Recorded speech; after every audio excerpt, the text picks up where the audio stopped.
सांसों की ज़रूरत है जैसे जिंदगी के लिए, बस एक सनम चाहिए आशिकी के लिए। हाँ, एक सनम चाहिए आशिकी के लिए। तो आइए दोस्तों, आपका अपना YouTube channel MA math classes में आप सभी का स्वागत है। मैं अमरेंद्र प्रताप।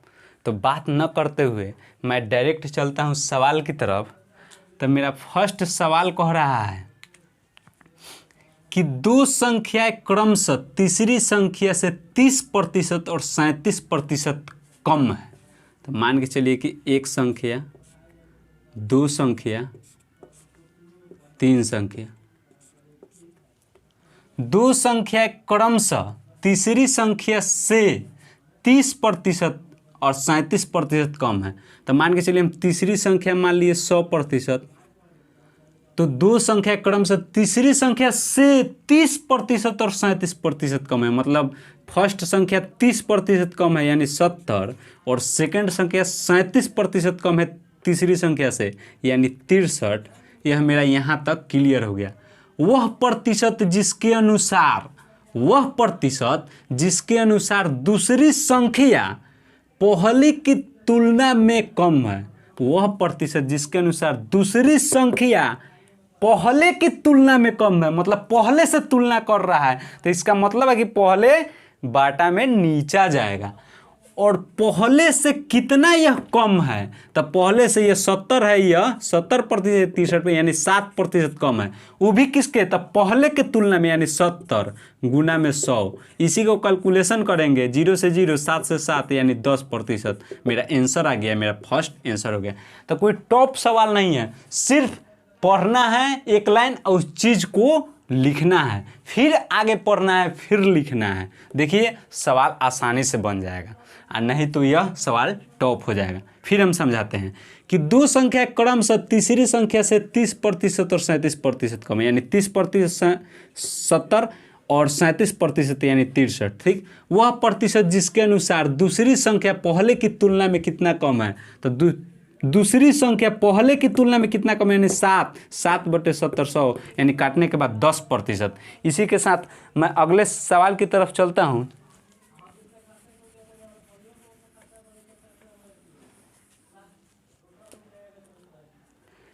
मेरे प्यारे दोस्त, जिंदगी उसी को आजमाती है जो हर मोड़ पर चलना जानता है।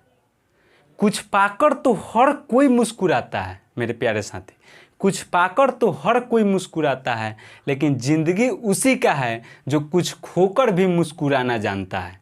इसी के साथ अगले सवाल की तरफ चलते हैं। तो मेरा दूसरा सवाल है, कह रहा है कि दो संख्याएं एक तीसरी संख्या से 90% और 75% कम है। यह फर्स्ट संख्या हो गया, यह सेकंड संख्या हो गया, और यह थर्ड संख्या, माने तीन संख्या का चर्चा इसमें कर रहा है। तो दो संख्या एक तीसरी संख्या से 90% और 75% कम है, यानी तीसरी संख्या मान लेंगे 100, तीसरी संख्या 100, तो 90% और 75% कम है तीसरी संख्या से। तो फर्स्ट वाला तीसरी संख्या से 90% कम है यानी 10, यानी मेरे प्यारे साथी यह हो गया 10, और दूसरी संख्या तीसरी संख्या से 75% कम है यानी यह हो गया 25। तब फिर से पढ़ते हैं, दो संख्या एक तीसरी संख्या से 90% और 75% कम है। तो दो संख्याएं एक तीसरी संख्या से यह 90% कम हो गया, यह 75% कम हो गया। तो पहली संख्या में कितने प्रतिशत में वृद्धि की जानी चाहिए? पहली संख्या में कितने प्रतिशत में वृद्धि की जानी चाहिए ताकि वह दूसरे संख्या के बराबर हो जाए, माने इसके बराबर हो जाए। पहली संख्या में कितना प्रतिशत की वृद्धि की जानी चाहिए ताकि वह यह संख्या के बराबर हो जाए। तो देखिए मेरे प्यारे दोस्त, यह 10 है, 25 है, यानी 15% की वृद्धि की जानी चाहिए। किसके तुलना में? तब पहले के, यानी 10 और गुना में 100। ये काटेंगे मेरे प्यारे दोस्त, यानी 150। तो इससे मेरा थर्ड आंसर चला। फिर से हम समझाते हैं इस चीज़ को। कह रहा है कि दो संख्या एक तीसरी संख्या से 90% और 75% कम है। तो दो गो संख्या है, एक तीसरी संख्या से 90% कम हुआ है यानी 10%, या 75% कम हुआ है यानी 25%। अब कह रहा है पहली संख्या में कितने प्रतिशत में वृद्धि की जानी चाहिए, फर्स्ट संख्या में कितने प्रतिशत में वृद्धि की जानी चाहिए ताकि वह दूसरे संख्या के बराबर हो जाए, माने इसके बराबर हो जाए। तो इसमें अगर 15% के वृद्धि कर दें तो इसके बराबर हो जाएगा, तो 15%। और किसकी तुलना में, मतलब फर्स्ट के, तो 10 और काटे 150 मेरा आंसर चला है। इसी के साथ मेरे प्यारे साथी चलिए तीसरे सवाल की तरफ।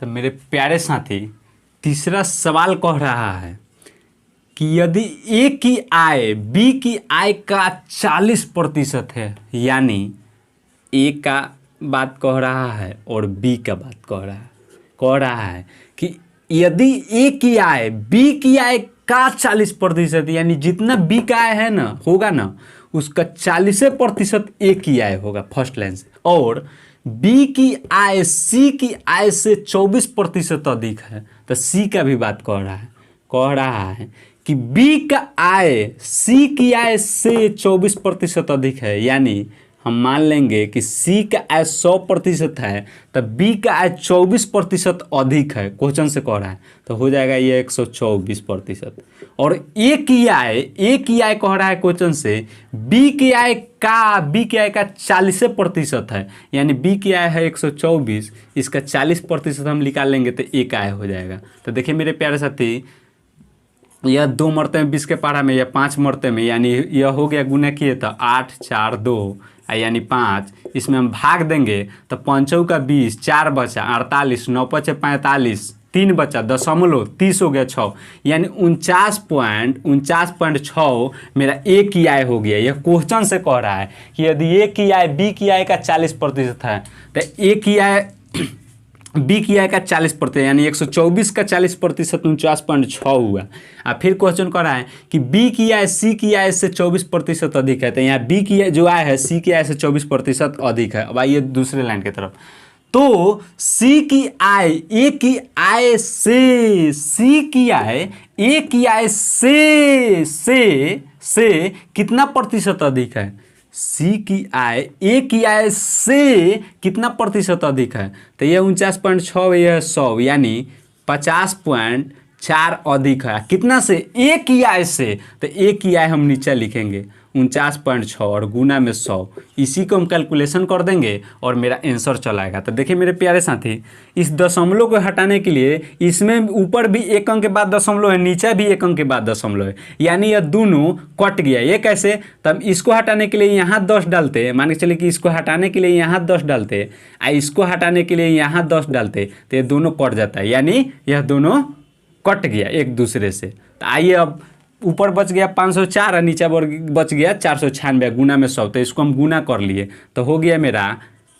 50,400। 50,400 में 496 से हम गुना करेंगे यानी भाग देंगे, सॉरी।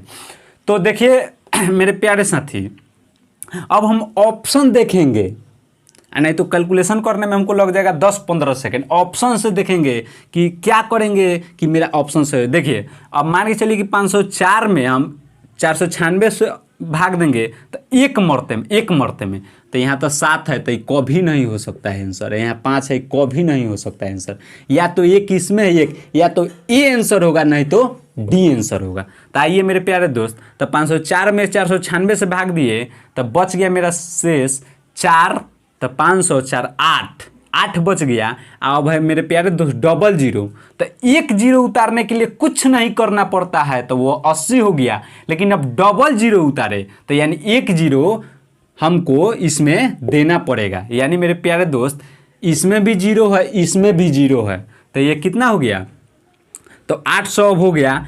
800 में 496 से हम भाग देंगे तो 2 मरते में कभी नहीं कटेगा, एक मरते में ही कटेगा, तो यहाँ 4 है तो कभी नहीं हो सकता है, यहाँ 1 है, यानी मेरा आंसर ई हो गया। इसका कैलकुलेशन कीजिएगा ना मेरे प्यारे साथी। तो यही आएगा। तो ऑप्शन से जब बनाइएगा तो कम से कम 10 से 15 सेकंड आपका समय बच जाएगा, नहीं तो ऐसे डायरेक्ट बनाइएगा तो आपको समय लग जाएगा मेरे प्यारे दोस्त। बिंदास मुस्कुराइए क्या गम है, मेरे प्यारे साथी, बिंदास मुस्कुराइए क्या गम है, जिंदगी में टेंशन किसको कम है, अच्छा या बुरा तो केवल भरम है, मेरे प्यारे साथी, अच्छा या बुरा तो केवल भरम है, जिंदगी का नाम ही कभी खुशी और कभी गम है। इसी के साथ आइए चौथे सवाल की तरफ। चौथा सवाल कह रहा है मेरे प्यारे दोस्त कि ए बी से 25% अधिक है।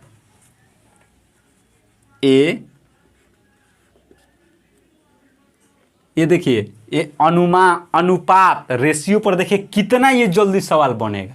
आप ऐसे जनरल तरीका से बना के देखिएगा, इसमें कितना समय लगेगा।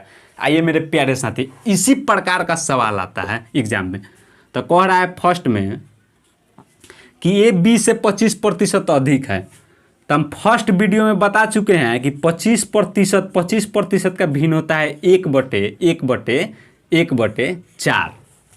ठीक, तो क्या कह रहा है, ए बी से 25% अधिक है। तो ए बी अनुपात लगा दिए, ए बी से 25% अधिक है, यानी ए बी से 25% अधिक है।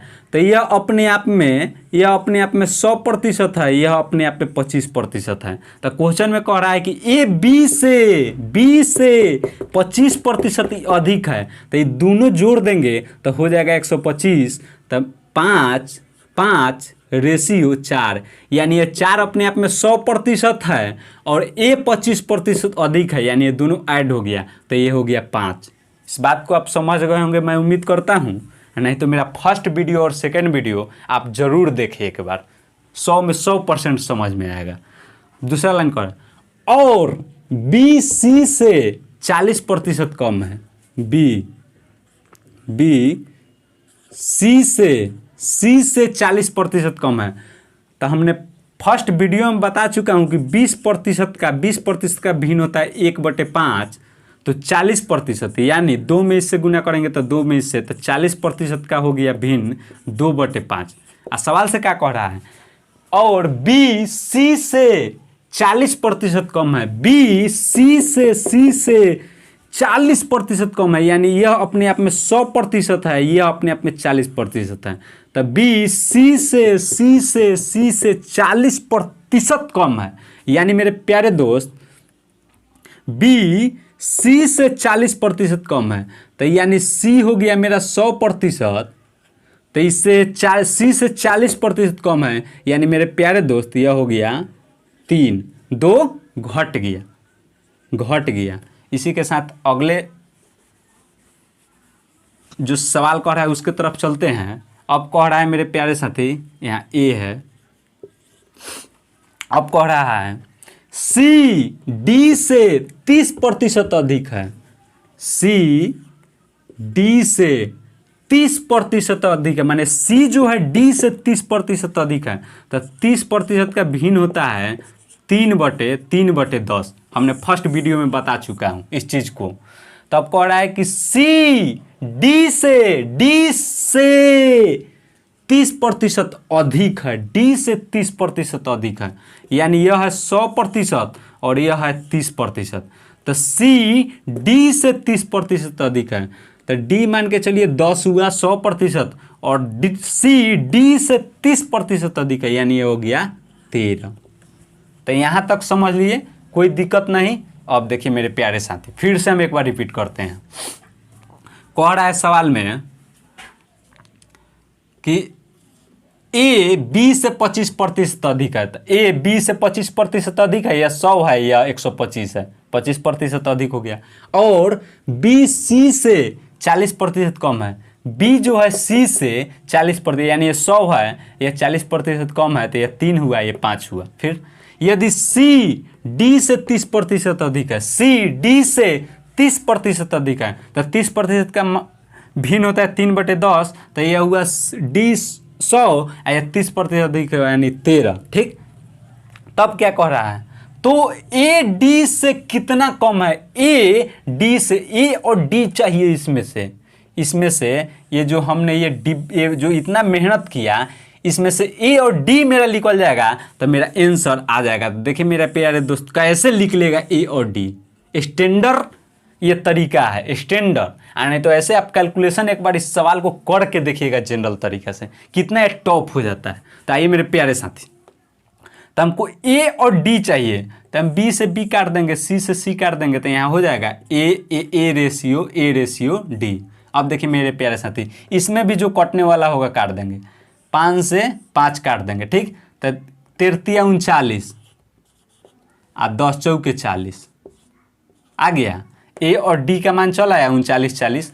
और नीचे सवाल में क्या कह रहा है, तो ए डी से कितना प्रतिशत कम है, तो ए डी से, डी के तुलना में ए कितना कम है, एक कम है और डी के तुलना में माने 40 और गुना में 100 यानी 10 से 10 2 5 यानी 5/2 यानी मेरे प्यारे दोस्त 2.5 आंसर है, यानी सी आंसर हो गया। तो ऐसा सवाल एग्जाम में आते हैं और इस चीज़ को आप देखिएगा, आप एस.डी. यादव का बुक देखिएगा, आर.एस. अग्रवाल का बुक देखिएगा, सागिर अहमद का बुक देखिएगा, जो बुक देखिएगा इस टाइप का सवाल मिले और इस तरीका से आप बनाइएगा, देखिएगा कि आप 5 से 7 सेकंड में इस प्रकार के सवाल को आप सोल्व कर दीजिएगा। तो इसी के साथ मैं अपने वीडियो को रोकता हूँ इसलिए कि बहुत बड़ा हो जाएगा। आप सभी को जय हिंद।